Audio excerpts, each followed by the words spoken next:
বিদ্যুৎ ও গ্যাসের দাম বৃদ্ধি, সরকারের একক ক্ষমতা ও জনগণের উপর চাপ। সম্প্রতি বাংলাদেশ সরকার বিদ্যুৎ ও গ্যাসের দাম বাড়ানোর ক্ষমতা নিজ হাতে তুলে নিয়েছে। এই সিদ্ধান্তের ফলে একদিকে সরকারের নিয়ন্ত্রণ আরও শক্তিশালী হচ্ছে, অন্যদিকে ভোক্তা পর্যায়ে বিদ্যুৎ ও গ্যাসের দাম বৃদ্ধির ফলে জনগণের ওপর নতুন চাপ সৃষ্টি হতে পারে।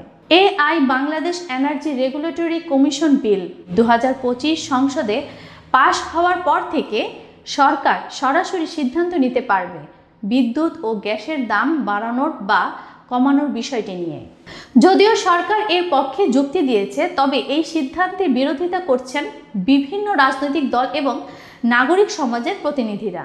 গণফোরামের সংসদ সদস্য মোকাব্বির খান এই বিলকে কালো আইন আখ্যা দিয়ে সংসদ থেকে ওয়াকআউট করেছেন। তিনি অভিযোগ করেন, সরকার বিদ্যুৎ খাতে দুর্নীতি ও অপচয় বন্ধ করতে ব্যর্থ হয়েছে এবং এই আইন পাশের মাধ্যমে আরও দুর্নীতির সুযোগ তৈরি হবে। এদিকে জাতীয় পার্টির সংসদ সদস্য ফখরুল ইমাম বলেন, বিদ্যুৎ খাতে সরকারি ভর্তুকি আসলে জনগণের জন্য একটি অপ্রতুল এবং দীর্ঘমেয়াদী সমাধান নয়, এটি একটি অস্থায়ী ব্যবস্থা। সরকারের পক্ষ থেকে বিদ্যুৎ, জ্বালানি এবং খনিজ সম্পদ প্রতিমন্ত্রী নসরুল হামিদ বলেন, বিদ্যুৎ ও গ্যাস খাতে ভর্তুকি জনগণের জন্য দীর্ঘমেয়াদী বিনিয়োগ।